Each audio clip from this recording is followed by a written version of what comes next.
하나님 말씀은 신약성경 베드로전서 1장 17절에서 19절까지 보도록 하겠습니다. 주보에는 18절로 되어 있는데 한 절 더 살펴보겠습니다. 베드로전서 1장 17절에서 19절까지 우리 함께 읽겠습니다. 외모로 보시지 않고 각 사람의 행위대로 심판하시는 이를 너희가 아버지라 부른즉 너희가 나그네로 있을 때를 두려움으로 지내라.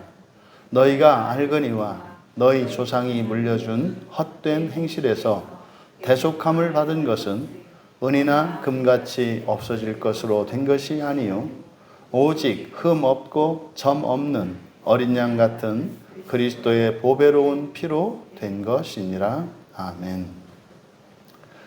두려움을 가져야 하는 이유라는 제목으로 말씀의 은혜를 나누고자 합니다. 이 말씀은 우리가 오늘 살펴볼 이 말씀은 앞에서 계속 하신 말씀에 이어지는 내용이죠. 바로 앞에서 거룩하라, 거룩하라, 우리들에게 거룩하라 하고 말씀을 하셨습니다. 근데 이것이 그대로 직역을 하면 행실들로 그것들이 거룩하게 하라. 그러니까 무슨 말이냐면 우리들이 하는 일들을 가지고 그 일들을 거룩하게 하라는 일이었어요. 말씀이었어요. 그러면 거룩하게 하라는 것이 무엇인가? 이것이 우리가 사람들이 착각하기 쉬운 것이 굉장히 인격적이고 점잖아 보이고 도덕적인 또 어떤 성숙한 상식 있고 교양 있는 사람이 되는 것으로 자꾸 혼동한단 말이에요. 그러니까 교회에서 많은 사람들이 거룩함에 대해서 이야기를 하는데 실제로 이렇게 도덕적인 그리고 또 다른 종교적인 그 성숙함과 그렇게 다르지 않단 말이에요. 그러니까 기독교에서 말하는 거룩함은 구별된다라고 하는 이것이 사람들 사이에서도 구별이 됩니다만 모든 철학, 모든 종교, 모든 도덕, 모든 것으로부터 심지어는 이 세상으로부터 구별되는 거거든요.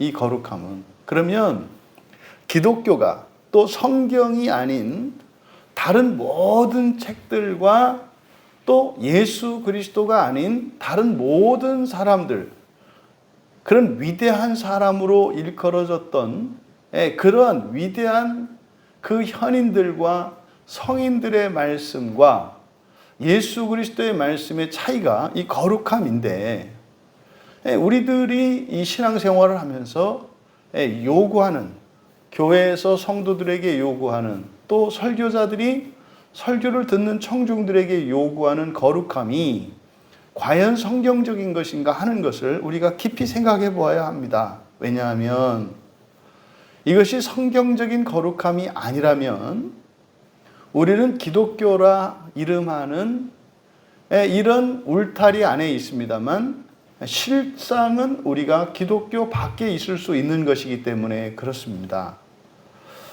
너무나 많은 사람들이 질문하지도 않고 또 질문에 대해서 답을 찾지도 못한 채 그저 타성에 젖어서 그냥 습관대로 쭉 살아갑니다. 여러분, 우리 그리스도인들은 그렇게 해서는 안 됩니다. 그래서 이 거룩함의 본질은 무엇이냐? 하나님을 닮는 것이다. 우리의 본성이 하나님의 본성으로 변화되는 것, 이것이 거룩함의 핵심이다. 그래서요, 우리가 거룩해져야 되는 이유가 우리를 부르신 이가 거룩하기 때문에. 그러니까 이 거룩함은 하나님 자녀 되는 것이고요. 하나님 닮는 것이고요. 존재론적으로는 사람인 우리가 신이 되는 것입니다. 그래서 이 거룩함은 이 세상에서 시작되었고 그리고 부활로 완성이 되는 겁니다. 그래서 이미 시작되었지만 아직은 이루어지지 않는, 이것이 그리스도인들이 이 세상을 사는 동안 가지게 되는 정체성이에요. 그래서 부활은 우리에게 소망으로 주어집니다. 약속이죠. 소망의 약속으로. 그러니까 미래에 이루어진 것으로서 우리에게 주어져요. 그럼 그것을 우리는 믿음으로 붙들고 살아가는 거예요. 그럼 그런 사람들이 살아가는 삶의 방식이 뭐예요? 사랑이에요. 그래서 이 믿음과 소망과 사랑이라는 것은 이미 이 세상에서 이미 이루어졌지만 절대로 완성될 수 없는, 하지만 확실히 완성되는 이 구원의 신비를 따라 살아가는 성도들의 바른 삶이 이 세 개의 단어로 설명이 되는 겁니다. 그러면 이제 베드로 사도께서 이 거룩함에 대해서 이제 부수적으로 이 보충 설명을 하시는 내용이에요. 그런데 이제 성경을 보시면 아시겠지만 이렇게 구원에 대한 성경적인 정의, 바른 정의를 가지고 있지 못하고, 그러니까 구원의 목표를 바르게 설정하지 못한 사람들, 그리고 하나님이 행하시려는 구원의 계획이 무엇인지 모르는 사람들은 이 본문의 말씀을 이해할 수 없습니다. 이해할 수 없어요. 절대로 이해할 수가 없어요. 그래서 실제로 지금 17절에 우리말 성경이 외모로 보시지 않고 이렇게 번역되어 있잖아요. 여기서 이 말씀은 그냥 끝난 겁니다. 외모로 보시지 않고. 이거는 다분히 인간적이고 종교적이고 도덕적인 해석이죠. 여러분, 이게 성경이 아니고 말이죠. 그냥 다른 책이라면 우리가 쉽게 이해할 수 있어요. 그러니까 외모로 보지 않으시고 각 사람의 행위대로 심판하시는 이를 너희가 아버지라 부르는. 그러면 외모로 보지 않으시고 각 사람의 행위대로 심판한다. 무슨 말입니까? 그러니까 뭐겠어요? 어떻게 생겼느냐, 예쁘냐, 좀 더 나가서 그 사람의 신분이 어떠냐, 부자냐, 뭐 이런 게 아니라 그 사람의 행위를 가지고 심판한다. 그러니까 당신이 좀 못났다 하더라도, 당신이 좀 신분이 좀 비천하더라도, 또 당신이 좀 다른 사람들에 비해서 좀 못났다 하더라도 똑바로 살면 된다. 똑바로 살면 된다. 그래서 재산, 신분, 지식 뭐 이런 것이 아니라 당신의 행위대로 심판하신다. 그러면 여러분, 이게 우리는 언뜻 받아들일 수 있지만 이거는 일반 종교에서 이야기하는 것과 다르지 않아요. 아니, 그런 내용을 뭐하러 성경이 써놓으냐니까요. 이미 다른 종교 경전에 있는 내용을 성경에 왜 써놓느냐니까요. 아니라니까요. 아니, 뭐하러 이렇게 두꺼운 성경책을 우리에게 주세요. 이미 다 아는 얘기를. 그런 게 아니죠. 이제 우리가 한 절씩 살펴보게 될 건데, 먼저 이 단어부터 좀 살펴봅니다. 외모로 보시지 않고 라고 이렇게 이제 밑줄을 쳐시고, 이게 한 단어예요. 그러니까 외모로 보지 않고 이렇게 돼 있는데, 이게 좀 긴 단어입니다. 아프로소 폴렙토스라는 말이에요. 프로소 폴렙토스. 이게 성경에 딱 한 번 쓰인 말이거든요. 부정접도 아와 프로소 폴렙토스, 프로소 폴렙토스라는 말이 합성이 된 거예요. 그래서 이 프레소 폴렙토스라는 말은 사도행전 10장 34절에 베드로가 하나님에 대해서 말씀할 때 하나님은 사람의 외모를 보지 않으신다 이렇게 얘기를 해요. 하나님은 사람의 외모를 보지 않으신다. 그래서 이제 외모로 번역이 되어 있거든요. 외모. 그런데요, 여기서 외모라고 번역된 이 말이 바로 프로소폴레토스인데, 이게 이제 영어의 person입니다. 그러니까 인격이죠. 근데 여기서는 얼굴이거든요. 사람의 얼굴로 그대로 직역하면 그런 거예요. 사람의 얼굴로. 근데요, 얼굴은 사람의 인격을 나타내거든요. 그러니까 얼굴이라고 하는 것은 우리의 이것만이 아니라, 예를 들어서 모든 동물들, 아담이 동물들의 이름을 지을 때 무엇을 보고 동물의 이름을 지었을까요? 다 얼굴을 보고 이름을 지어요. 그러니까 이 얼굴은 그 존재의 그 존재를 대표적으로 나타내는 말이 얼굴이에요. 그러니까 부모 얼굴에 먹칠하지 마라 라고 했을 때 뭐 자식이 먹을 가지고 가서 부모님 얼굴에다가 붓으로 먹칠하는 겁니까? 그게 아니죠. 부모님의 명예와 인격과 그의 신용과 그의 모든 것을 의미하는 거죠. 그래서 이 얼굴이라고 하는 것은 그 존재의 모든 것을 말해요. 그러면 여기서 얼굴은 사람의 얼굴이거든요.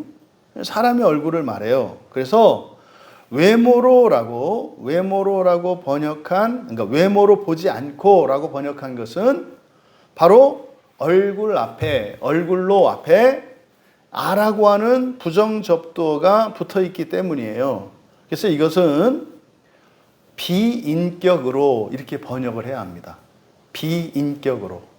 그러니까 외모로가 아니라, 외모라고 하는 것은 겉으로 드러나는 무엇을 말하잖아요. 신분, 재산, 뭐 이런 것들은 그 사람의 본성과 상관이 없잖아요. 이게 겉으로만 드러나는 거 아니에요. 이것이 외모라는 말의 의미이고, 여기서 말하는 이 프로소플레토스라고 하는 것은 우리는 인격으로 이해를 해야 돼요. 그래서 부정접두 아가 붙어 있으니까 비인격으로, 그러니까 외모로 보지 않는다가 아니라 비인격으로 이렇게 번역을 해야 되는 거예요. 비인격으로.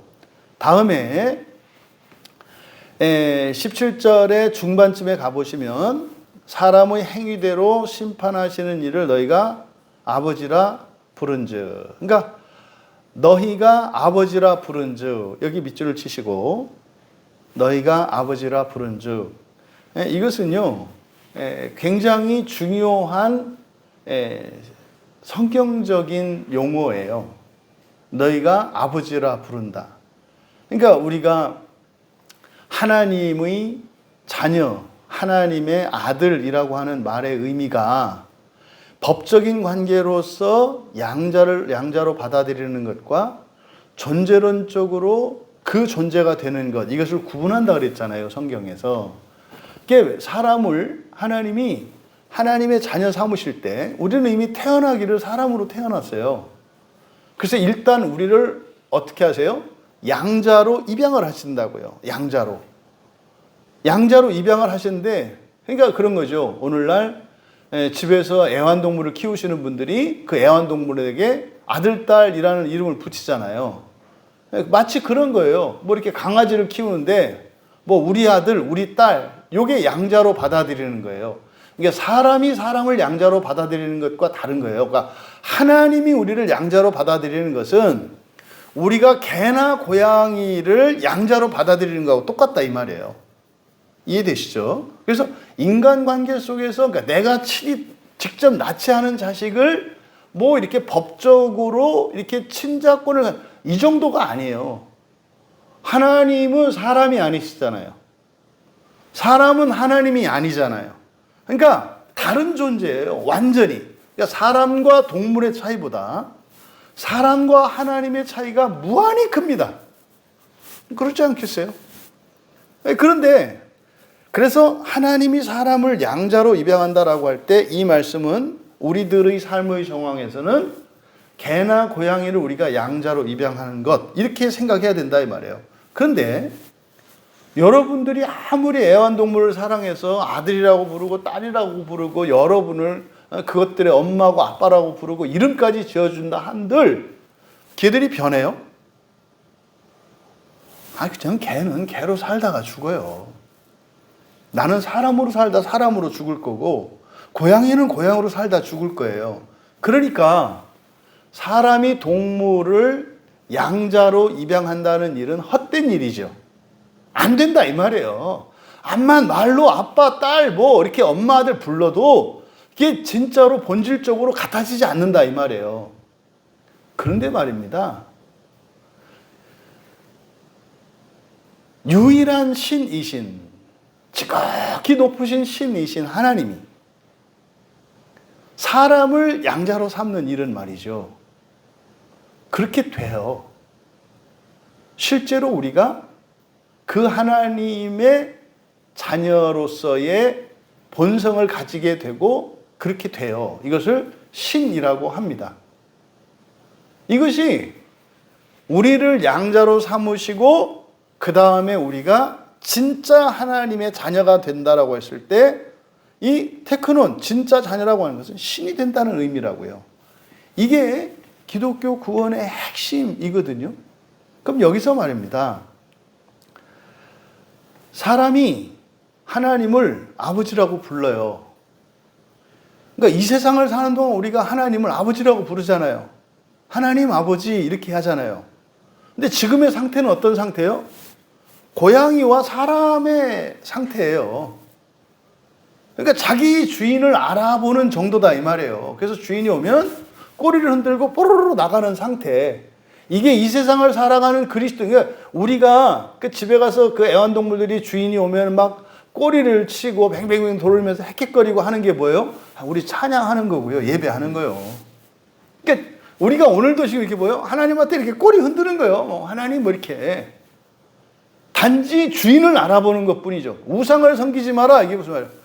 다른 귀신들한테는 안 한단 말이에요. 물론 이제 종종 보면 애완동물 중에 그냥 아무나 좋아하는 애들이 있어요. 뭐 우리 집사님이 키우는 어떤 강아지 하나가 그래. 주인인지 뭔지 없어. 그냥 사람이면 다 쫓아다니고 다 좋아해. 이게 이제 사람들이 볼 때 좋아 보이지만 그 강아지한테 얘기를 해야 되는 거예요. 우상을 섬기지 마라. 넌 밥 주는 네 주인을 섬겨야지. 너는 왜 지나간 사람 뭐 같이 가다가도 지나간 사람 막 따라가고 거기서 사랑받고 이게 우상 섬기는 거예요. 이게 만신을 섬기는 거죠. 응? 그러니까 우리가 이렇게 예배드리는 행위는 그래서 여러분들의 거룩함은 그냥 모든 사람을 좋아하는 애완동물 되지 말고 주인 말에 주인을 사랑하고 주인의 사랑을 받고 주인만 따르라는 거예요. 만약에 주인만 따르지 않고 다른 사람들 따르다 어떻게 해요? 이게 독약을 탄 그 고기를 던져주고 그거 먹고 죽어요, 결국에는. 예?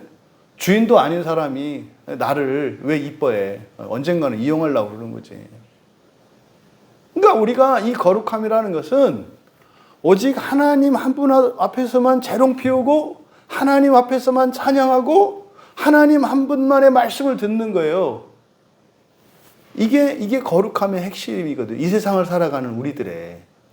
그러함에도 우리는 여전히 그냥 사람에 불과하다. 이 세상을 살아가는 동안은. 그런데 우리는 아버지라고 불러요. 이거를 양자되었다 말하거든요. 그러면 양자되었다. 그러니까 지금 베드로 사도께서 너희가 하나님을 앞에서 이제 외모로 보지 않고 각자의 행위대로 심판하시느니 이게 누구세요? 하나님이잖아요. 그러니까 하나님을 너희가 아버지라고 부른다. 베드로 사도께서 이 말씀을 하는 것은요. 그러니까 유대인들은 그리고 구약 성경을 아는 사람들은 이게 무슨 말인지 이해해요. 이게 무슨 얘기하는 것인지. 그러니까 지금 17절에서 베드로 사도께서 너희가 하나님을 아버지라 부른다라고 하는 것은 이것은 다윗 언약을 상기시키는 거예요. 다윗 언약. 다윗 언약이 뭡니까? 여호와 하나님께서 다윗과 언약을 맺었어요. 너희가 나를 아버지라 부를 것이다. 지금 요 구절은 아마 시편 89편 26절의 말씀을 인용한 것으로 보여요. 왜냐하면 70인역 번역에서 여기서 부르다, 부른즉이라고 되어 있잖아요. 이게 부르다라고 하는 일반적인 의미를 나타내는 칼레오 앞에 에피라는 말을 불러요. 에피칼레오. 그러니까 에피칼레오는 뭐냐면 여러 사람들 가운데서 지금 여러분들이 여럿이 있는데 제가 누구 한 사람을 지정해서 이름을 부르면서 누구를 불러요. 그럼 모두를 부르는 게 아니라 특정인을 부르는 거죠.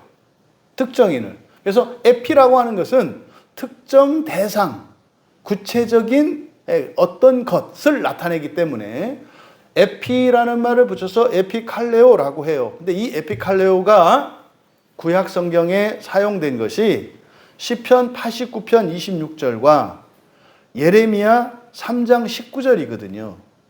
그러면 시편 89편 26절은 그렇게 돼 있어요. 그가 내게 부르기를 주는 나의 아버지시요 나의 하나님이시요 나의 구원의 바위시라 하리로다. 물론 이 그는 다윗이고 다윗은 장차 예수 그리스도의 예표죠. 근데 그것은 또 우리 그리스도인의 예표입니다. 그러니까 다윗은 메시아이신 그리스도를 예표하고 그것은 또한 이 시대를 살아가는 그리스도인들을 예표하는 거예요. 그러니까요, 바로 다윗 언약의 중요한 내용 중에 영원한 왕권에 대한 약속도 있어요. 다윗 언약 안에는. 그런데 그보다 더 본질적인 그런 중요한 약속은 영원한 부자 관계예요. 영원한 부자 관계. 그러니까요, 구약의 성도들은, 구약의 이스라엘 사람들은요, 이게 무슨 말인지 못 알아들어요. 창조주 하나님을 아버지라고 부른다고 하는 이게 무슨 말인지 모른다고요. 주는 나의 아버지시오. 이게 무슨 말인지 모른다고요. 이거는 이 시대의 그리스도인들도 마찬가지예요. 하나님 아버지라고 하는 이 말의 의미를 모른다고요. 그러니까 구원의 목표가 바르게 이해되질 않아요. 그러지 않아요? 제가 정말로 이렇게 요즘 들어와서 이렇게 조금씩 기도 제목이 들려고 하는 게 이제 하나 있어요.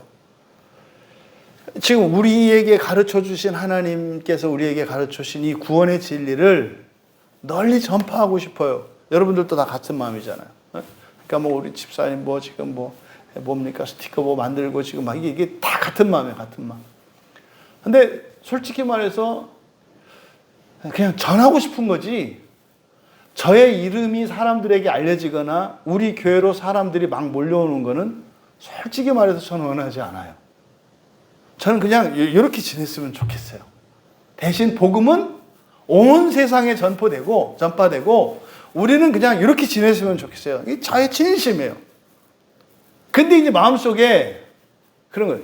이게 만약에 많이 알려지고 사람들에게 알려지고 그러면 분명히 사람들이 올 거고요. 또 그러면 우리끼리만 이렇게 지내자면 이 말씀이 그렇게 또 널리 알려지지는 않을 거고요. 이 딜레마가 있어요. 그래서 제가 이제 조금씩 기도 제목 이게 되려고 지금 막 하는 게, 기도하지는 않고 있고 기도 제목을 삼을까 말까 될거 말고 하는 게 있는데, 이게 뭐냐면 방송이에요. 방송.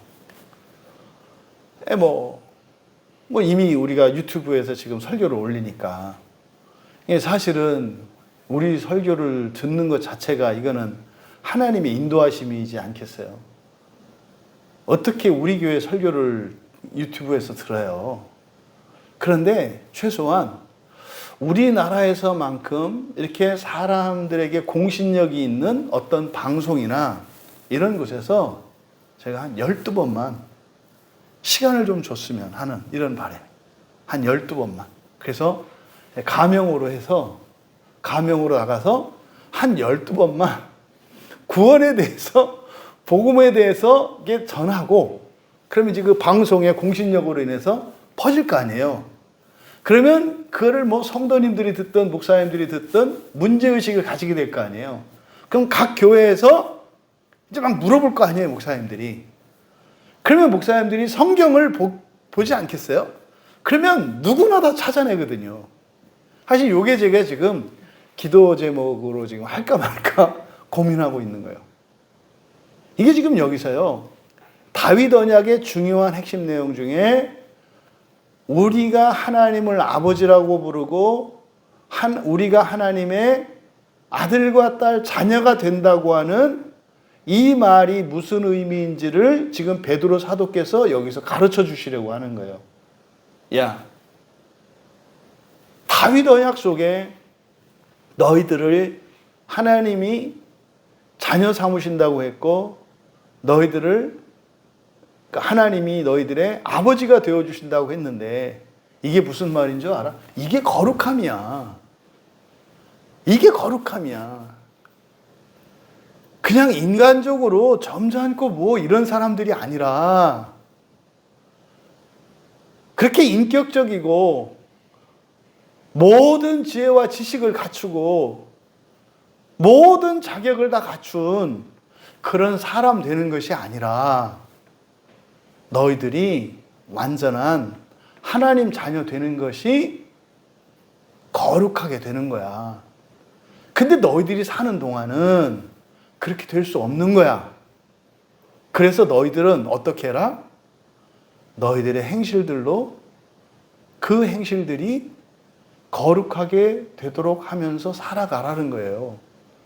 그러니까 우리의 일상 속에서 우리들이 살아가면서 하는 모든 일들, 이거는요, 여러분들이 그냥 기본적으로 모든 사람들이 하는 먹고 마시고 또 배설하고 소화시키고 자고 꿈꾸고 또 일어나서 일하고 또 교제하고 만나고 살고 하는 이런 모든 일들을 말하는 거예요. 이런 모든 일들로 그것들이 거룩하게 되게 하라. 그러니까 이게 뭡니까? 목적을 바꾸는 거라 그랬죠. 목적을 바꾸는 거.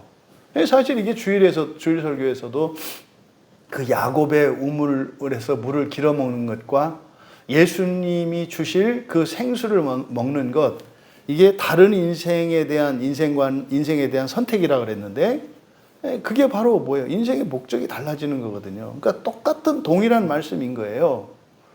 그러면 바로 시편 89편 26절에서 그 다윗 언약의 중요한 내용으로 게시된 영원한 부자 관계를 말하는 거예요. 그러니까 지금 17절은 말입니다. 베드로 사도께서 다윗 언약, 그러니까 사람들이, 유대인들이 이해하고 있지 못하는 다윗 언약의 하나님과 하나님 백성들의 영원한 부자 관계됨에 대해서 설명하고 있는 것이 17절이다.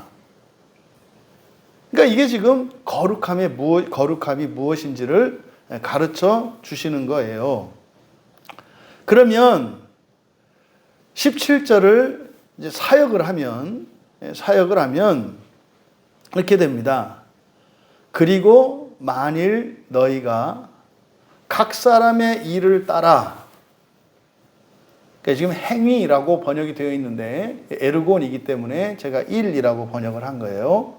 각 사람의 일대로 했는데 일 따라 외모로 보시지 않고가 아니라 비인격적으로, 그러니까 외모로 보시지 않고, 이걸 한 단어예요. 이 전체를 비인격으로, 인격적으로 하지 마시고 비인격으로 심판하시는 일을, 다시 한번, 만일 너희가 각 사람의 일을 따라 비인격으로 심판하는 일을 아버지라 부른다면, 부른 즉이 아니라 부른다면, 조건문입니다. 그럼 이게 무슨 말이에요? 각 사람의 일을 따라 비인격으로 심판하시는 분, 그러니까 하나님이 우리를 어떻게, 무엇을 가지고 심판하는지를 베드로 사도께서 말씀하는 거예요. 그러니까 하나님이 우리를 심판하시는 것은 인격이다, 비인격이다. 비인격이다라고 얘기하는 거예요. 이때 비인격이라고 하는 것은 사람의 됨됨이가 아니라는 뜻이에요. 그러니까 하나님이 심판하시는 것은 우리의 인성이 아니라 무엇을 판단하신다? 신성을 판단하신다는, 신성을 심판하신다는 거예요. 그러니까 여러분들이 잘 빠지는 오류가 뭐냐면, 여러분들이 아직 극복하지 못한 죄와 허물을 가지고 자꾸 여러분들이 심판을 생각해요. 그러니까 맨날 그것 때문에 벌벌벌벌 두려워 떨어요. 그리고요, 내가 지옥 가면 어떡하나, 이런 말도 안 되는 생각을 한단 말이에요. 여러분의 죄됨이 지옥과 관련은 있습니다만 그것 때문에 지옥 가는 건 아니에요. 베드로는 지금 그 말씀을 하는 거예요. 그러니까 하나님이 심판하는 것은 우리의 인격이 아니라, 여기서 인격이라고 하는 것은 말입니다, 여러분들이 생각하기에 율법을 다 지키고, 그러니까 바리새인과 같이 성경 말씀대로 행동하고 따라 지키고, 때 되면 하루에 3번씩 기도하고 주일이 되면 다른 사람들보다 먼저 예배 시작하기 30분 전에 교회 나와서 미리 기도하고 준비하고 찬양을 할 때 목소리를 높여서 찬양을 하고 설교를 들을 때 전심으로 듣고 간절히 기도하고 여러분들의 마음과 힘을 다해서 헌금하고 또 여러분들의 삶 속에 있는 이런 일상생활에 늘 율법 하나님 말씀 따라 살아가는 것, 이거 전부 다 인격이에요. 이게 전부 다 인격이라고요. 그걸 가지고 심판하시는 게 아니라니까요. 뭘 가지고 심판하신다? 신격이죠, 신격. 신격을 가지고 심판한다는 거예요. 근데 사실은 우리에게 아직 신격이 없어요, 아직은. 부활해야 신격이 생겨요. 우리는 영성과 그리고 인격을 가지고 영성을 가진 인격으로 살아가요. 무슨 말이냐면 하나님의 영이 우리 안에 계시지만 우리는 여전히 삶으로 살아간다고요. 아직 우리는 신이 아니에요. 그러니까 이 세상에서 자기가 스스로 신이라 하는 자들은 다 거짓말하는 자들이에요. 신이라 하는 자들은 자기가 부활했다는 뜻이거든요. 그러니까요, 신이라고 하는 사람을요, 간단하게 시험해 볼 수 있어요. 어떻게 하면 돼요? 몽둥이로다가 그냥 엉덩이를 한 대 후려쳐보면 알아요. 에? 몽둥이로 그냥 엉덩이를 한 대 쳐보면은 신격을 가진 사람은 어떻게 하겠어요? 나무가 부러지고요. 허허허허 웃는 거예요. 그 이만희 데려다가 몽둥이로 한 대 패보면 알아요. 팼더니 멍들어. 다리가 부러져. 그건 신격이 아니에요. 부활했다는 증거는 뭐라 했어요? 부활한 사람은요, 지옥에 가도 지옥이 아니라니까요. 그러니까 신격은 이 세상 사는 동안 우리가 가지르지는 못해요. 신격의 씨앗, 이것을 우리가 하나님의 신성과 구별하기 위해서 영성이라고 표현한다 그랬죠. 부득이하게. 사실 영성이라고 하는 것은 완전한 신격을 가지지 못한 인간에게 있는 신성을 영성이라고 정의하는 거예요. 이거 우리가 내부적으로 정의하는 거예요, 이렇게. 그러니까 여기서 베드로께서 말씀하려고 하는 왜 이렇게 어려운 단어 아프로소폴레토스라고 하는 이 비인격으로 라고 하는 이 말을 왜 사용하셨을까를 이해할 수 있겠죠. 신격을 가지지는 않았어. 그런데 신성은 가지고 있어. 근데 그 신성을 심판하시는데 어떻게 심판하신다는 거예요? 각 사람의 일을 따라서. 이런 거죠. 여러분이 예배를 드려요. 예배를 드리는데 어떤 사람에게는 그것이 그 사람의 인격일 수 있고요. 어떤 사람에게는 그게 그 사람의 비인격일 수 있다, 이 말이에요. 이 차이가 뭘까요? 인격으로 한다는 것은요, 다른 사람들과 비교하면서 사람으로서 도덕과 어떤 책임과 의무를 다하기 위해서 하는 거예요. 성경에서 말하는 참된 신자, 경건한 신자는 이렇게 해야 돼. 늦으면 안 되고, 다른 생각하면 안 되고, 예배 시간에 집중해야 하고, 찬양할 때 목소리를 높여서 찬양하고, 이게 경건한 신자야 라고 하는 이 기준을 갖고 어떤 사람이, 이거는 인격이에요, 인격. 그러니까 그 사람이 그렇게 잘하느냐 못하느냐 이렇게 하는, 이거는 인격으로 심판하는 거예요. 근데 비인격으로라고 하는 것은 뭡니까? 그런 행위가 그 사람 안에 있는 영성을 드러낸다, 이 말이에요. 영성을. 그러니까 그런 행위가 우리 안에서 일어난 본성의 변화로 말미암는 것이 아니라면 그거는 심판의 대상이 아니라고 말하는 거예요. 본성의 변화의 결과로서 나타나는 것을 심판하신다는 것을 비인격으로 심판하신다고 말한 거예요. 그러니까 여러분들이 하나님의 심판대 앞에 설 때 여러분들의 비인격, 다시 말해서 영성이죠. 여러분에게 변화되어진 그 영성을 가지고 가요. 근데 영성은 우리 안에서 본성적으로 일어난 거라 표시가 안 난다고요. 그럼 이것은 반드시 무엇으로 드러나게 돼 있어요?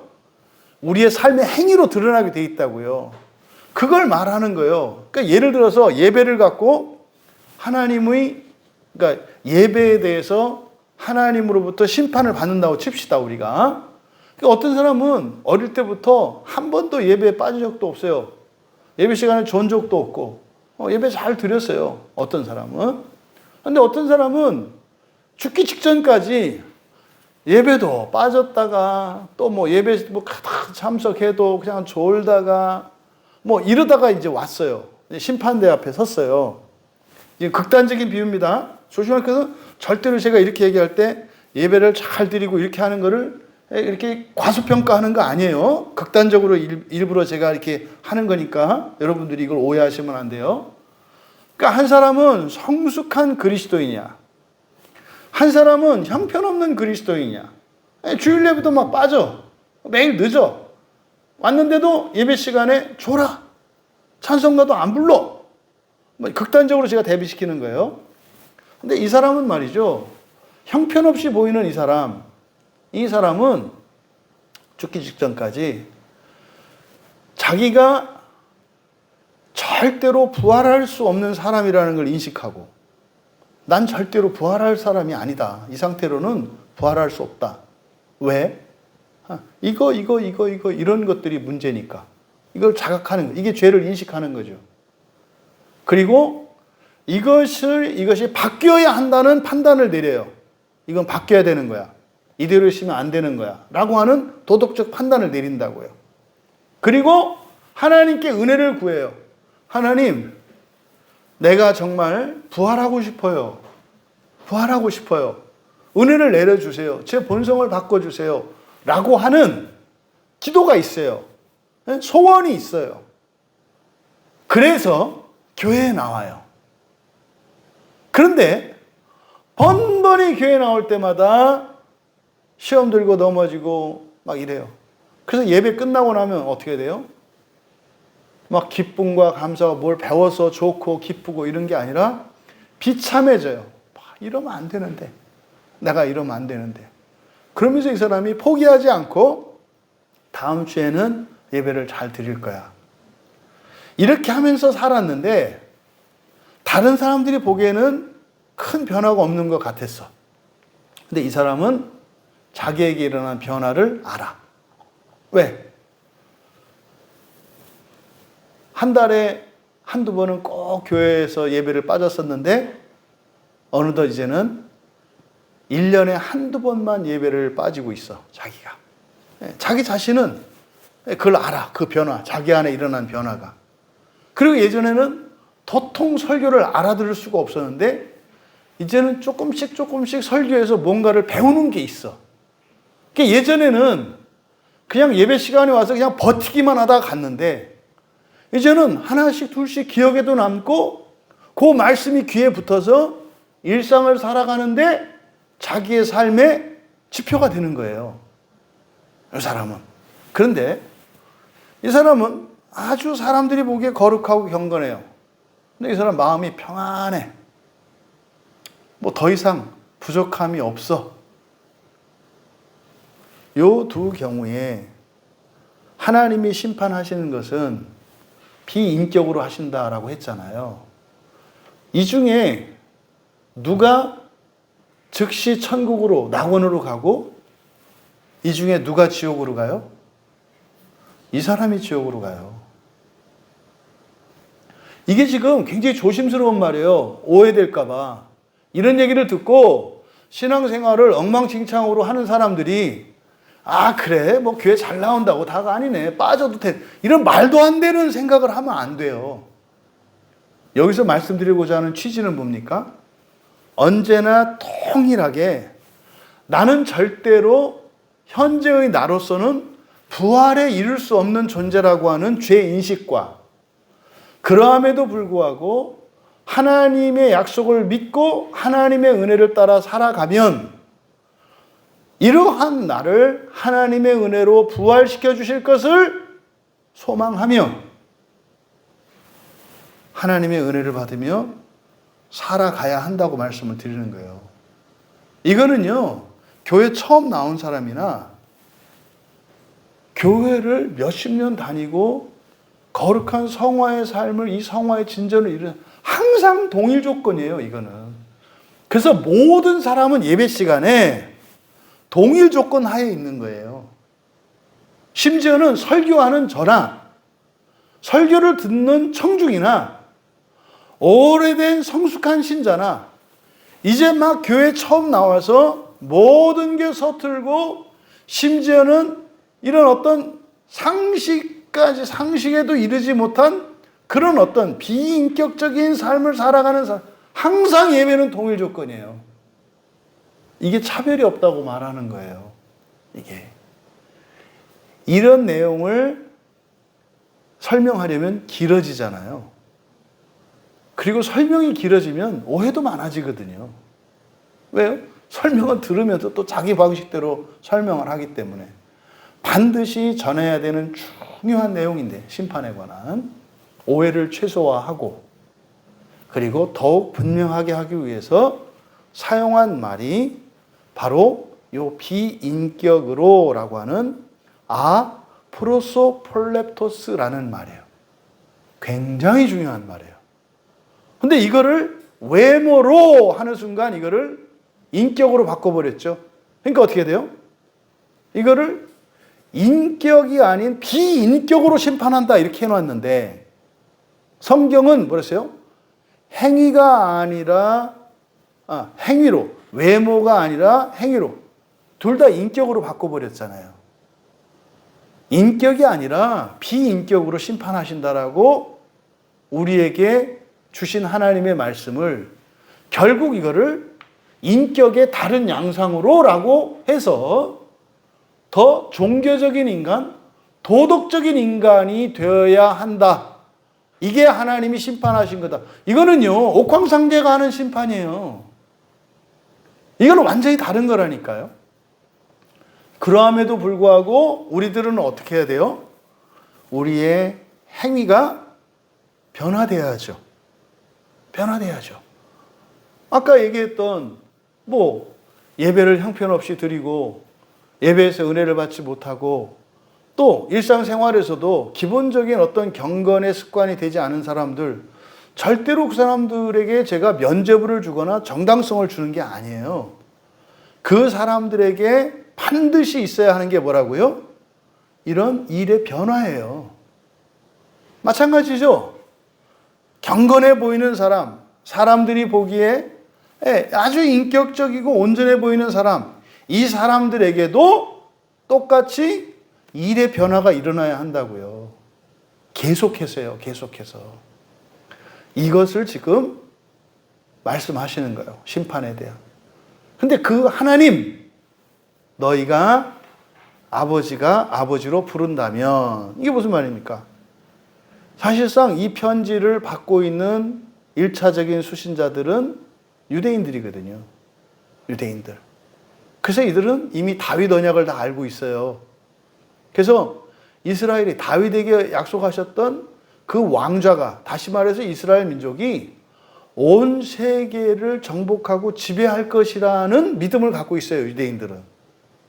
그래서 미국에서 유대인들이 막 학교 세우고 또 가난한 나라 돕고 하는 이유가 뭐예요? 다 우리들 나라가 될 거기 때문에 그렇게 하는 거예요. 이 다윗 언약에 기초하고 있는 거예요. 근데 말입니다. 여기서 바로 그 유대인들이 모르고 있고 아직 깨닫지 못한 그것이 뭐냐면 부자 관계되며, 이게 거룩함이라고요. 그러니까 지금 그 유대인들에게 이 말씀을 딱 해줬을 때 유대인들은요 알아들어요. 다윗 언약에 대한 이야기구나. 근데 과거에 그들은 다윗 언약을 어떻게 이해했어요? 세상의 모든 민족 가운데 가장 탁월한 민족으로 우뚝 서게 될 이스라엘에 대한 환상을 가지고 있었어요. 근데 베드로 사도는 지금 무엇을 말씀하고 있는 거예요? 야, 이 세상에서 너희들이 세상을 정복하는 이런 영광의 신앙이 아니라 너희들은 무엇을 위해서 부르심 받았다? 거룩함을 위해서, 하나님의 자녀 되기 위해, 신 되기 위해서.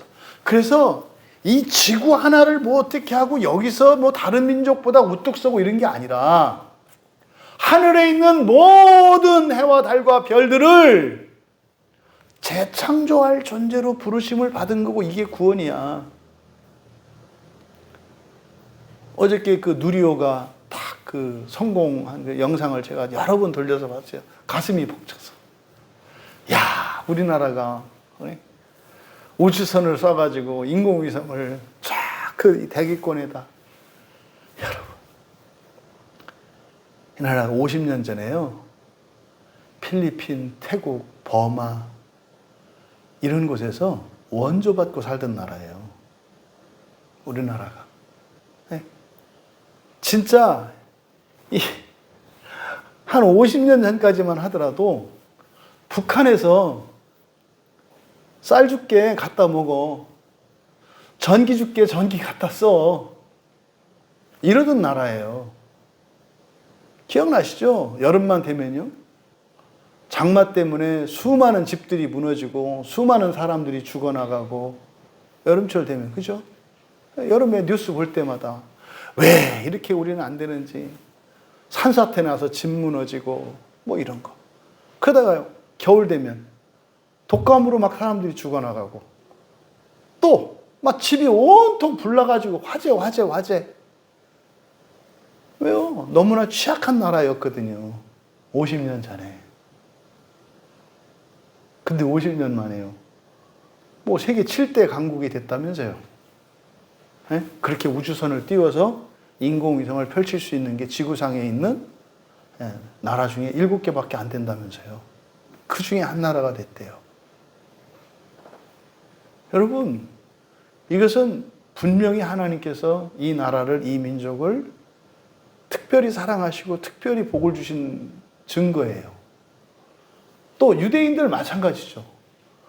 전 세계의 다이아몬드와 전 세계의 이 돈을 거의 다 가지고 좌지우지하는 게 유대인 아닙니까? 이거는 과거 유대인들이 꿈꿨던 다윗 왕국이고 다윗 언약이에요. 근데 그게 아니라는 거예요. 그럼 오늘날 우리 기독교인들에게 이 베드로 사도께서 유대인들에게 다윗 언약에 대한 잘못된 이해를 바로잡아 주시려고 하는 이것이 오늘날 한국 그리스도인들에게는 어떤 의미가 되겠어요? 큰 교회 건물 짓고 수많은 사람들이 모여 있고 예수를 믿고 기도해서 응답받고 부자가 되고, 그게 다가 아니라는 거예요. 그게 아무것도 아니다가 아니에요. 그게 목표가 아니라는 거예요. 핵심은 뭐라는 거예요? 하나님이 아버지 되시고 너희들이 하나님 자녀 되는 거. 그러니까 그리스도인은요, 그런 일들은 부수적으로 일어나는 일들이어야 해요. 우리들은 끊임없이 우리의 본성을 변화시키며 우리의 영성을 위해서 살아가는 인생이어야 한다는 거예요. 이게 17절의 상반절의 얘기예요. 그리고 이어서 너희가 아버지로 부른다면, 이게 뭐겠어요? 그러니까 다윗 언약 안에 있다면, 이런 뜻이죠. 다윗 언약 안에 있다면, 여러분들이 예수 그리스도를 믿고 부활의 소망을 가지고 있다면 이렇게 바꿀 수 있어요. 여러분들이 지옥 가지 않고 부활하는 것을 믿고 있다면, 그렇게 되기를 소망한다면, 얘기해요. 어떻게 해라? 너희들이 나그네로 있을 때, 이것은 그대로 직역하면 너희들의 이민자의 때를 두려움으로 지내라, 밑줄 치시고, 지내라라기보다는 이 지내라, 이것은 전복시켜라예요. 전복시켜라. 전복, 뒤집는 거예요. 뒤집어 엎어라, 이런 거예요. 너희가 이민자의 때를 두려움으로 전복시켜라. 지금 이 편지를 받는 수신자인 유대인들은 어떤 상태라 그랬어요? 로마에서 박해를 피해서 도망갔어요. 그런데 이제 로마 화제의 주범을 그리스도인들로 보고 이제 그들을 이전보다 더 심하게 이제는 방화범으로 몰고 로마 제국 전국에 흩어져 있는 그리스도인. 그러니까 로마 제국에서는 그리스도인이나 유대인이나 동일시한단 말이에요. 그래서 유대인들을 색출해서 이제는 감옥에 가두라고 하는 체포령이 떨어질 거예요. 그 직전에 지금 베드로가 편지를 쓰고 있는 거라 그랬잖아요. 그러니까 지금 유대인들은 또 이 그리스도인들은 자기 고향을 떠나서 지금 소아시아 지역에서 막 흩어져 살고 있어요. 그래서 그들을 뭐라고 얘기한 거예요? 우리말 성경에 나그네라고 이렇게 번역이 되어 있는데 이게 파로이키아니까 이거는요 다른 나라 그러니까 이민 생활을 하는 거예요. 그러니까 정착한 게 아니라 잠시 고국을 떠나서 외국에서 살고 있는 사람들을 말해요. 그러니까 그 이민자의 때를 전복시켜라 그랬어요. 전복시켜라. 이민자의 때를 전복시켜라. 그래서 무슨 말입니까? 이민자로 살아가는 요 때는 크로노스거든요. 예, 크로노스라고 한 것은 이것은 제한된 시간이잖아요. 단위의 시간이니까. 그러니까 잠깐 그렇게 사는 거예요. 그리고요 끝나요. 그러니까 이민자의 때를 전복시켜라. 전복시키라는 건 뭡니까? 이민자로 저는 안 살아봐서 모르겠어요. 근데 뭐 들어서 알죠. 인종차별과 또 언어가 잘 소통되지 않음으로써 겪는 불편과 여러 가지들 있잖아요. 이거를 바꾸라는 거예요. 다시 말해서 불행을 뭘로 바꿔라? 행복으로 바꾸라는 거예요. 괴로움을 즐거움으로 바꾸라는 거예요. 슬픔을 기쁨으로 바꾸라는 거예요. 그래서 여기에 전복시켜라. 그래서 그냥 지내라라는 말로는 설명이 안 돼요. 여기가 아나스트레포이거든요. 아나스트레포.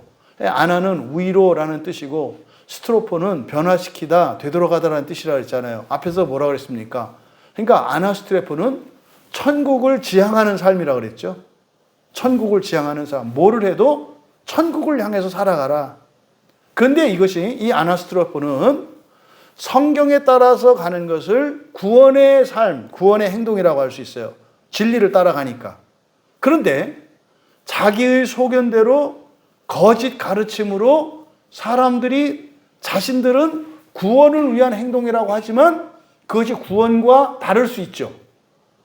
그래서 이 아나스트레포라고 하는 말은 참된 진리를 따라 참된 구원을 향해서 가는데도 사용되지만 일반 종교 행위도 여기에 포함이 되고 심지어는 뭐라 그랬어요? 일상생활 속에서도 더 잘 살기 위해서 더 신분을 높이기 위해서 더 몸값을 높이기 위해서 공부하고 노력하고 훈련하는 모든 것도 이 아나스트레포에 해당된다 그랬잖아요. 그러니까 이거는 기독교에도 포함될 수 있고 기독교 내에서 참 진리를 따라 바른 구원의 길로 가는 것도 아나스트레포가 되지만 반대로 잘못된 것도 자기는 잘 되자고 하는 모든 것이 여기에서 말하는 아나스트레포인 거예요. 그러니까 여러분 우리가 좋자고 하는 건데 뭐 틀린다고 해서 하나님이 어떻게 하시겠어? 하나님이 어떻게 안 하시죠? 잘못하면은요 잘못한 대가를 반드시 치러야 돼요. 이거를 오늘날 그리스도인들이 너무나 심각할 정도로 잘못 생각하는 거예요. 그러니까 내 마음대로 내가 좋은 목적을 가지고 좋은 동기를 갖고 하면 막 하면 되는 줄 알아요. 그러니까요 성경을 따라가는 게 아니라 자기 생각이 옳은 대로 살아가요. 그러니까 이게 바로 사람들 나름대로 지금 교회 다니는 사람들이 구원을 위해서 다니지 않는 사람이 어디 있어요? 다 구원을 위해서 다니잖아요. 나름대로. 그러니까 이게 전부 다 아나스트레포예요. 절에 다니는 사람도 마찬가지고요. 또 지금 이 시간에도요, 새벽같이 출근해서 일 마치고 학원에 가서 공부하는 사람들이 있어요. 이게 다 아나스트레포예요. 왜요? 진급하려고. 또 투잡하는 사람들도 있잖아요. 죽어라고 낮에 일하고 오후 저녁 시간에 운전 대리기사로 하는 아빠들이 요즘 되게 많단 말이에요.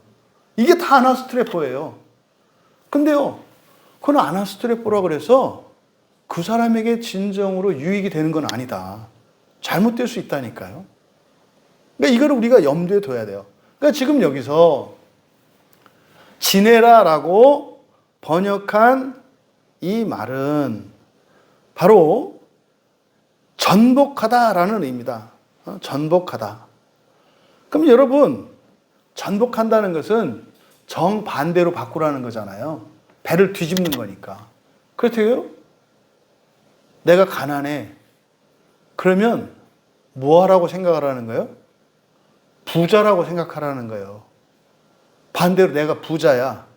그럼 내가 뭐 하다고 생각을 하는 거예요? 가난하다고 생각을 하는 거예요. 거꾸로 생각을 하는 거예요. 거꾸로. 여러분, 부자인 사람이 가난한 사람이 되려면 어떻게 해야 됩니까? 다른 가난한 사람의 마음이 되어야 해요.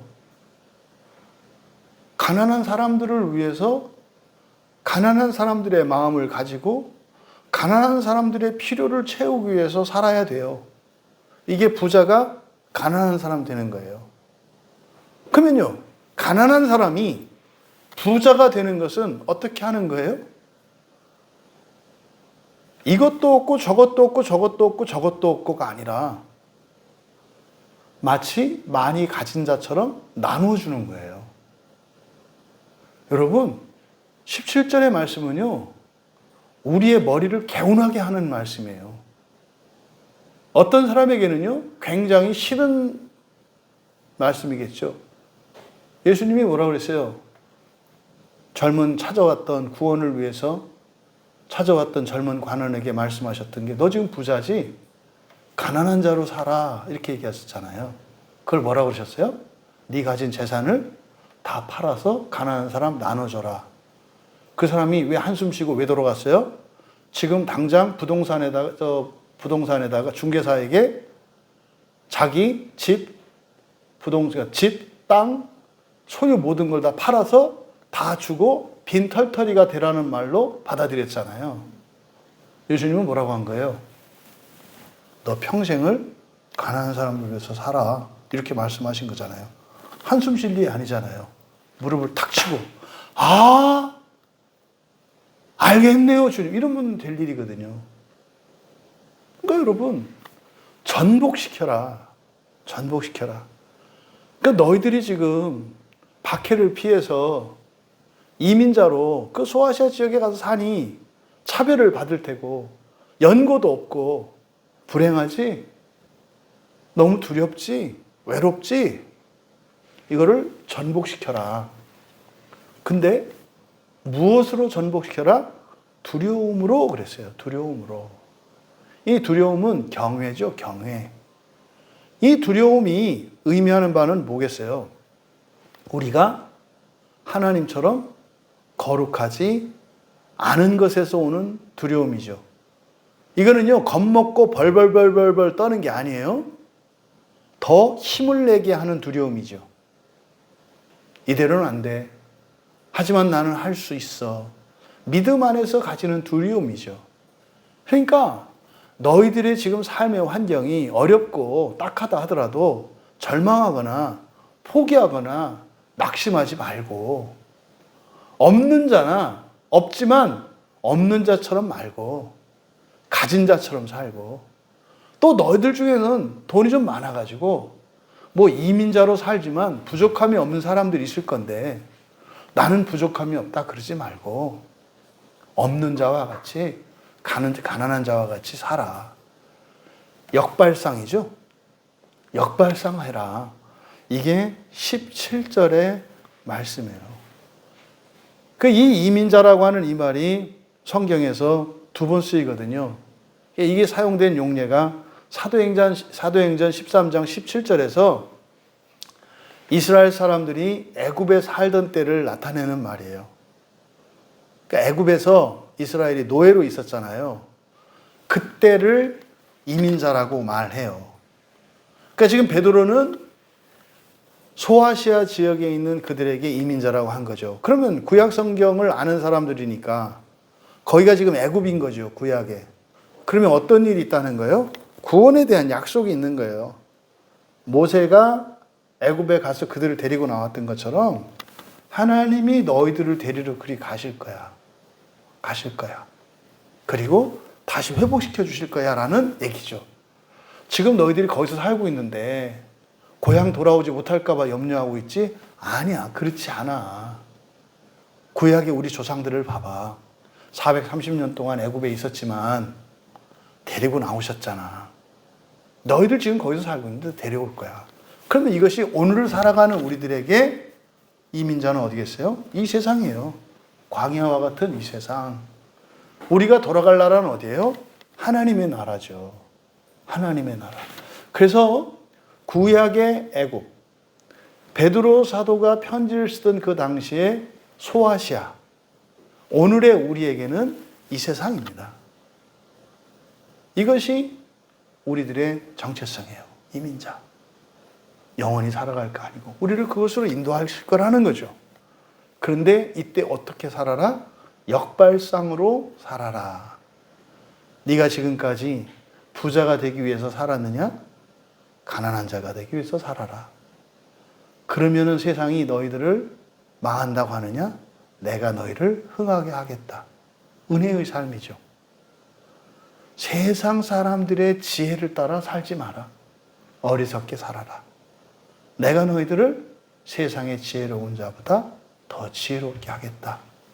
그리스도인은 그래서 역발상의 삶을 살아가는 거예요. 이것이 17절에서 베드로 사도께서 말씀한 거예요. 현재 여러분이 비참하시고 힘드십니까? 전복시키시기 바랍니다. 그렇지 않다고. 모든 것을 가졌다고. 현재 여러분들이 부족함이 없고 이만하면 됐다고 생각하십니까? 오히려 여러분들은 아무것도 가지지 않은 가난한 자라고 생각을 하라는 거예요. 이것이 거룩함이에요. 행실들로 그것을 거룩하게 되게 하라는 말씀의 의미예요. 그러니까 세상 사람들과 달라요. 어떤 사람들이 하나님 자녀 되기 위하여 살아가는 사람들은 사람 되기 위해서 살아가는 사람과 비슷한 게 아니라 완전히 다르다는 것을 이 아너스트레포라는 말을 통해서 나타내고 있다. 18절은 분사구문으로 되어 있습니다. 뭐뭐 하면서. 18절과 19절은 하나로 묶어야 돼요. 무엇이 아니라 무엇 이렇게 되기 때문에. 그러면 17절에서 전복시켜라 그랬잖아요. 두려움으로 전복시켜라. 두려움으로 전복시켜라. 그러면 어떻게 하면서 구체적으로 가르쳐 준 거예요. 18절과 19절은. 그럼 18절에서 너희가 알거니와 너희 조상이 물려준 헛된 행실에서 대속함을 받은 것은 은이나 금같이 없어질 것으로 된 것이 아니요. 이제 19절 이어지는 거예요. 그리스도의 보배로운 피로 된 것이니라. 이해되시죠? 그런데 여기서 너희도 알거니와 밑줄을 치시고 완료 시제로 되어 있기 때문에 이런데 너희도 알거니와 이렇게 하면 안 되고요. 분사구문이기 때문에 알거니와가 아니라 인식하면서 또는 기억하면서 이렇게 이해하셔야 돼요. 인식하면서. 뭐를? 너희들이 대속받은 게 무엇이 아니라 무엇이라는 것을 기억하면서 이렇게 되는 거예요. 그럼 여기서 대속함을 받다 밑줄 치시고, 이게 지금 성경에, 우리말 성경에 같이 쓰이면 안 되는데, 그리고 비슷한 말로 쓰이면 안 되는데, 비슷한 말로 막 쓰이는 단어들이 있어요. 이게 구속, 그러니까 구원, 그러니까 구속, 대속이라는 말이에요. 예, 구속과 대속은요, 예, 구속이라고 하는 것은 사실은 값을 치르고 샀다는 뜻이에요. 이것을 속량이라고도 하죠. 구속과 속량은 같은 말이에요. 그러니까 돈을 주고 물건을 산 거예요. 여러분들이 가게에 가서 값을 치르고 뭘 사잖아요.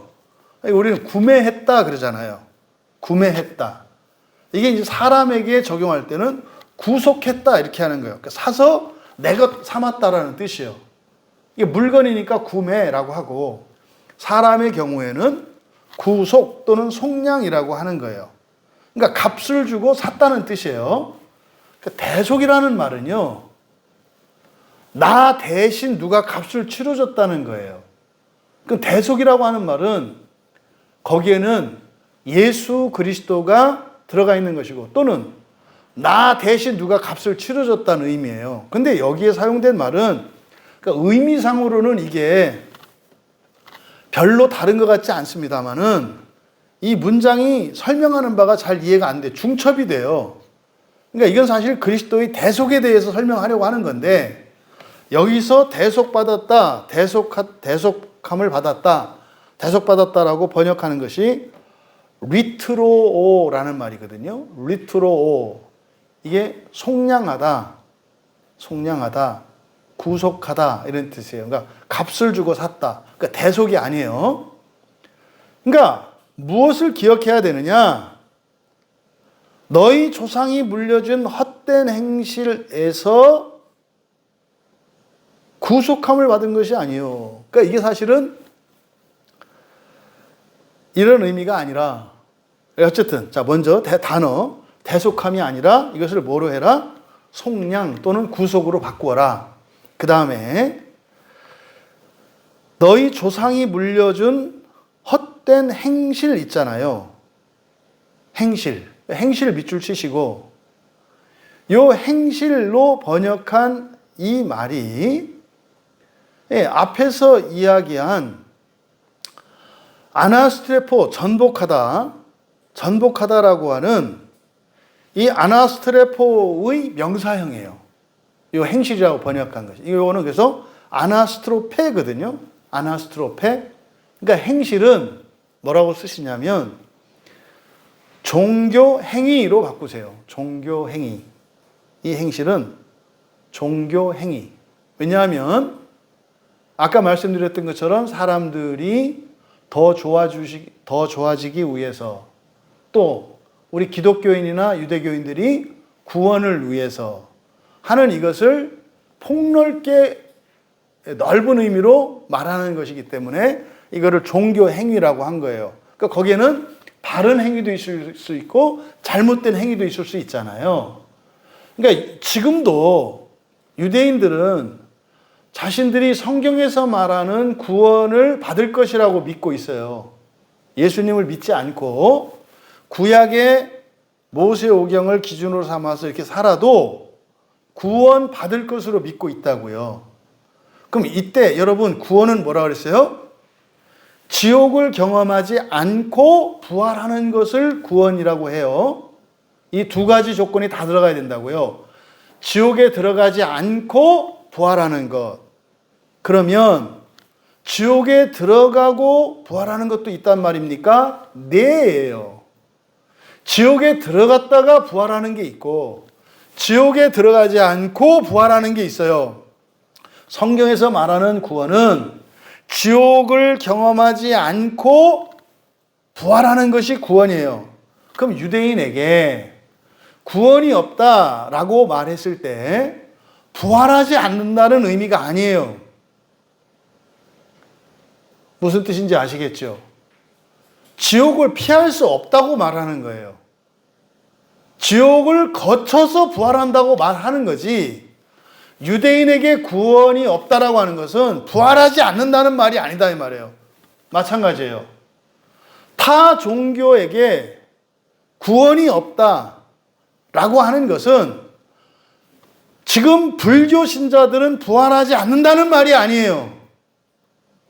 지옥을 피할 수 없다는 말이에요. 또 인격적으로 도덕적으로 살면 구원받을 수 없다라고 하는 것은 그 사람들이 부활하지 않는다는 말이 아니에요. 지옥을 피할 수 없다고 말하는 거예요. 그래서 여기서 바로 이 행실로 번역한 이 말을 종교 행동이라고 바꾸라는 거예요. 근데 앞에 뭐가 붙었어요? 헛된 그랬죠. 이게 뭡니까? 여러분, 교회 다니는 사람 중에 지옥 갈 사람 있어요, 없어요? 있어요. 이게 지금 너무나 마음 아픈 거예요. 어떤 사람들은 지옥 안 간다고 가르치고요. 사기치는 거죠.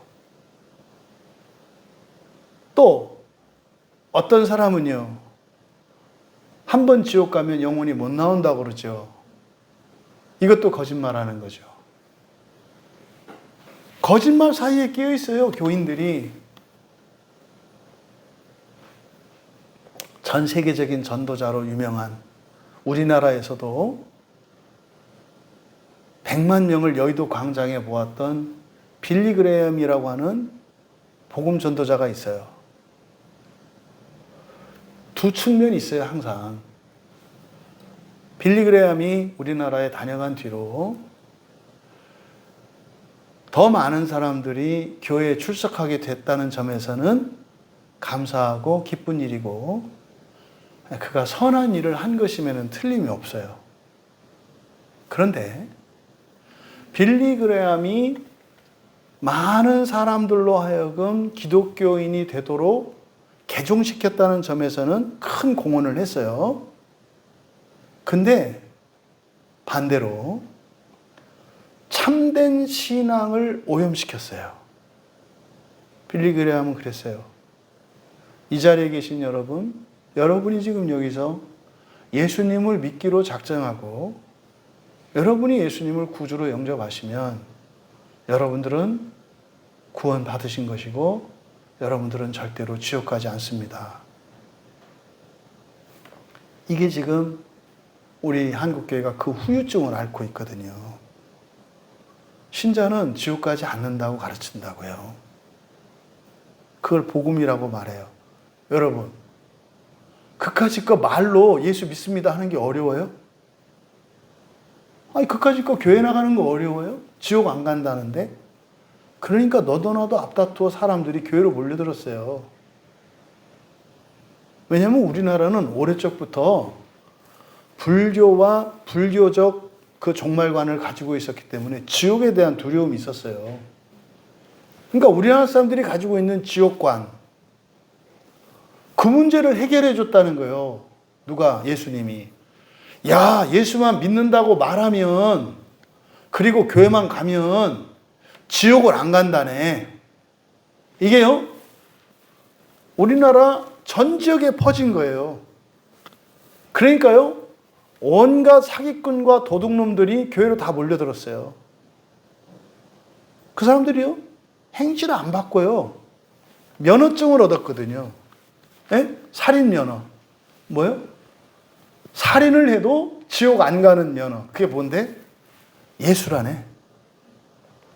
내가 사기꾼이 되고 사기를 쳐도, 도둑질을 해도, 강도짓을 해도 나는 지옥을 안 간다네. 이게 빌리 그레엄 목사님이 했던 큰 실수예요. 그러니까요, 옳다 그르다 우리는 말할 수 없어요. 이거를 바르게 우리는 평가해야죠. 믿지 못하고 교회 안으로 나오지 못하던 사람들을 교회로 불러들였다는 점에서는 크게 공헌했고 크게 이바지한 분이에요. 근데 반대로 복음을 왜곡했다는 점에 있어서는 굉장히 심각할 정도로 큰 실수를 하신 분이에요. 차라리 이 양극단에 있는 사람들은 교인들에게 정확하기라도 해요. 근데 그 중간에 이것도 아니고 저것도 아닌 사람들이 있죠. 그러니까 주일에 설교를 하고 하나님의 말씀을 전하는데 도대체 알아들을 수 없는 말을 해요. 왜 우리가 교회를 다녀야 합니까? 왜 성경을 봐야 합니까? 여러분이 예수를 믿는다고 고백하는 것으로 끝났다면 왜 이 성경책을 주셨어요? 이걸 왜 읽어야 돼요, 우리가? 제가 뭐 하려고 이거를 그 짧은 원어 지식으로 이거를 드러내려고 왜 제가 이렇게 생고생을 하면서 왜 이래요? 그리고 제가 여러분에게 말씀을 전합니다마는 저는 또한 이 말씀을 듣는 한 신자로서 이 말씀 앞에서 벌벌 떨면서 이 말씀을 가지고 변화되려고 왜 이렇게 살아야 해요? 믿어서 믿는다고 말하면 될 것 같은데. 여러분, 금요일 날 피곤한데 왜 이렇게 나와야 돼요? 여러분, 설명을 못 하잖아요. 너무 분명해요. 구원의 지식은요. 여러분, 오늘 여기에 나온 거 잘한 일이에요. 엄청 잘한 일이에요. 엄청 가치 있는 일을 한 거라고요. 여러분,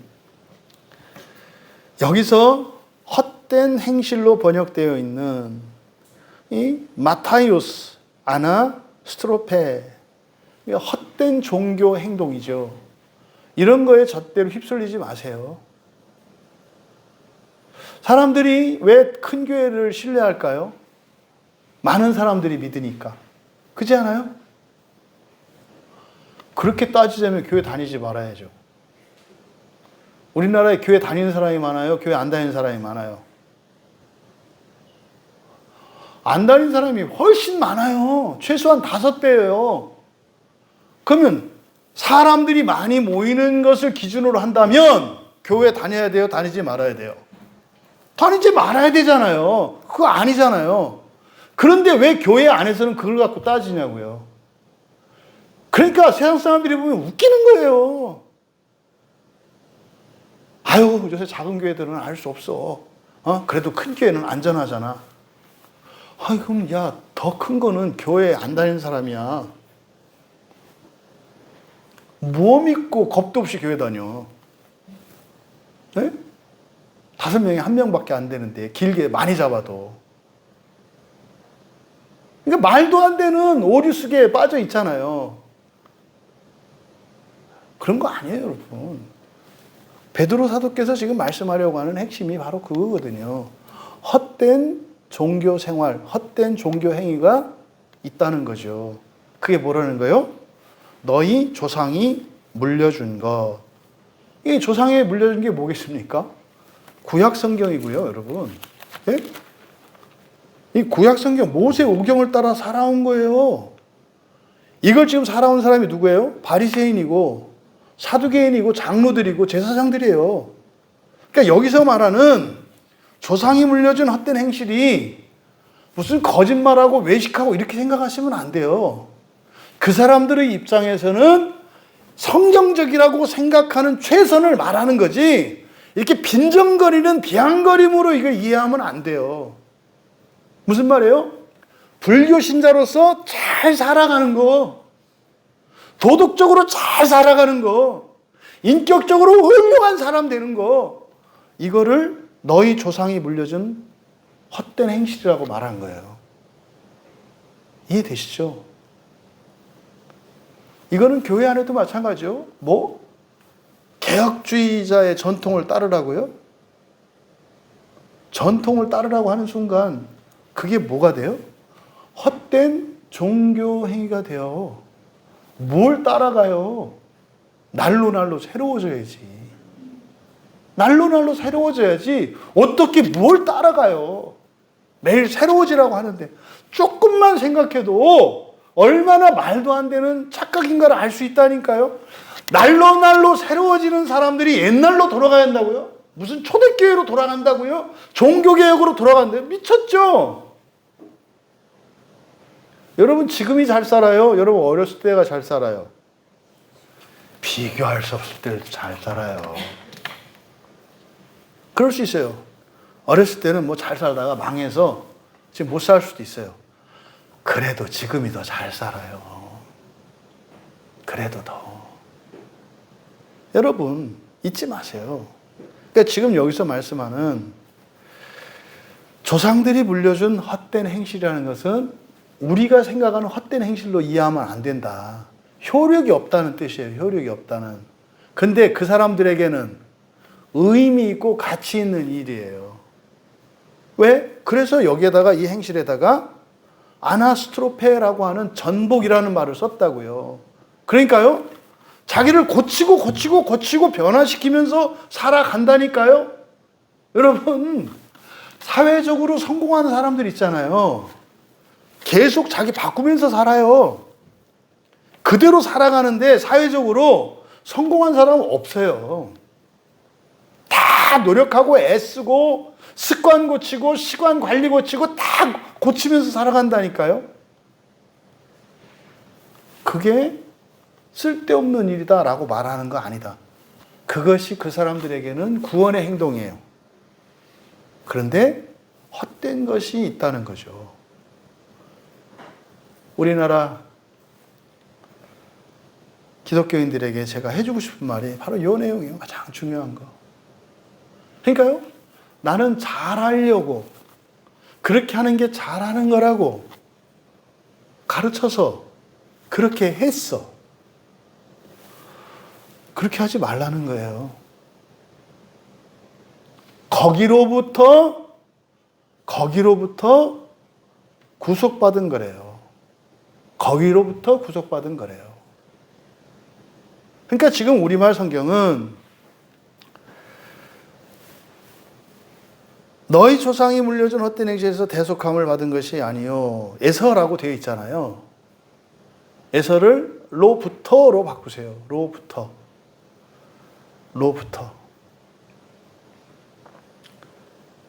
헛된 종교 행동으로부터 구속받은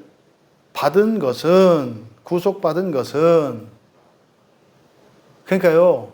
전복된 인생을 그러니까 옳다고 믿는 것에서 벗어나는 걸 말하는 거예요.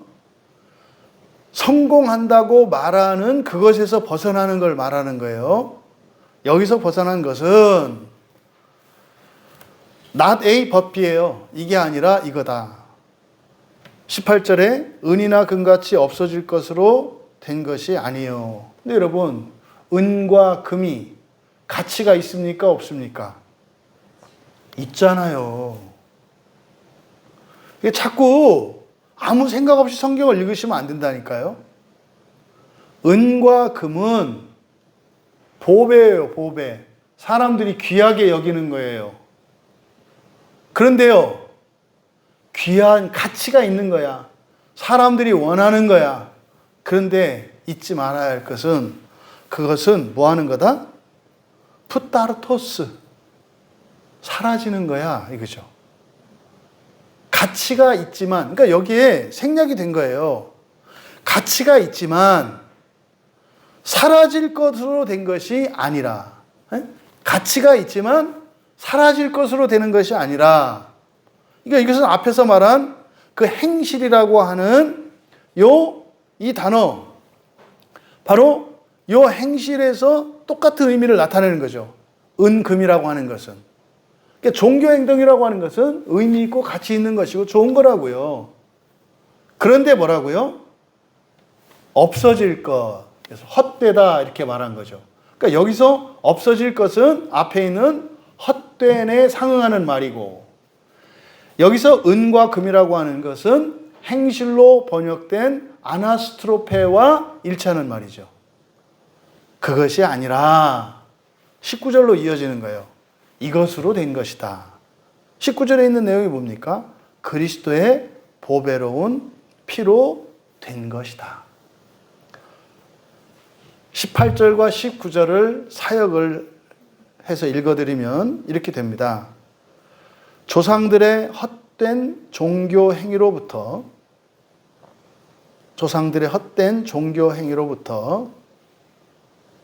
금이나 은같이 없어질 것이 아니라 흠 없고 점 없는 어린 양 같은 그리스도의 보배로운 피로 속량받은 것을 또는 구속받은 것을 인식하면서 18절과 19절은 바로 앞에 17절에 전복시키라는 말을, 전복시키는 삶을 살아가는 우리들을 위해서 주신 말씀이죠. 전복시키는 삶, 다시 말해서 가난해도 부자처럼 살고 부자여도 가난한 자처럼 살아라. 너희들이 슬퍼도 즐거운 자 같이 살아라. 이렇게 살라고 하는 이것이 쉽지 않잖아요. 그런데 18절과 19절을 통해서 우리들이 꼭 그렇게 해야만 되는 것이 아니라는 사실을 가르쳐 주신 거예요.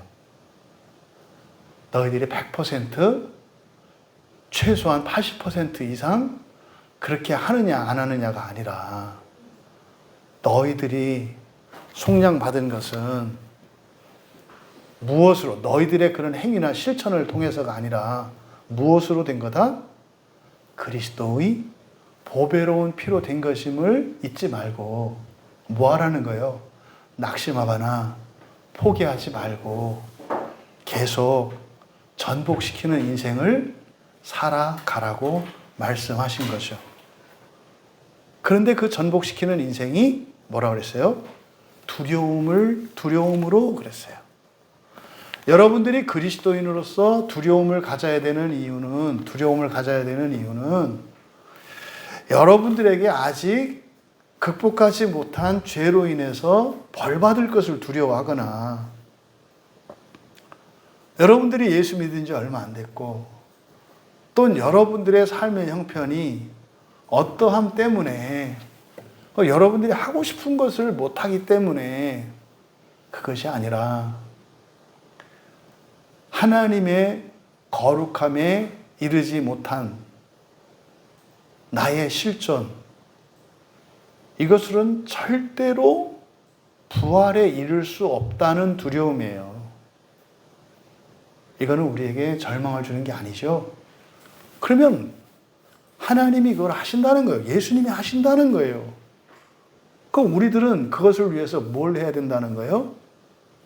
전복시키는 인생을 살아가라는 거예요. 세상 사람들의 가치가 아니라 전도된 가치로 살아가라. 그러면 지옥은 여러분과 상관이 없고요.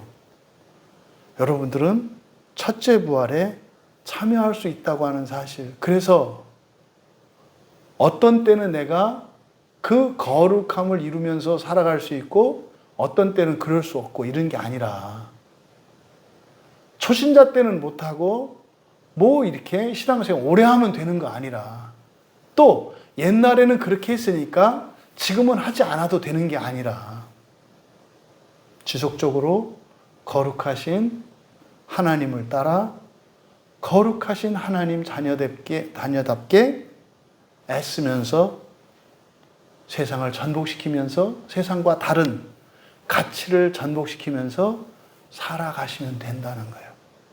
이런저런 시험이 있을 겁니다. 온갖 생각과 감정들이 여러분들로 하여금 주저하게 만들거나 회의에 빠지거나 할 때가 있을 거예요. 그럴 때 이 말씀을 붙들고 그렇게 첫째 부활의 소망을 따라 승리하는 우리 모두 되시기를 주님의 이름으로 축원합니다.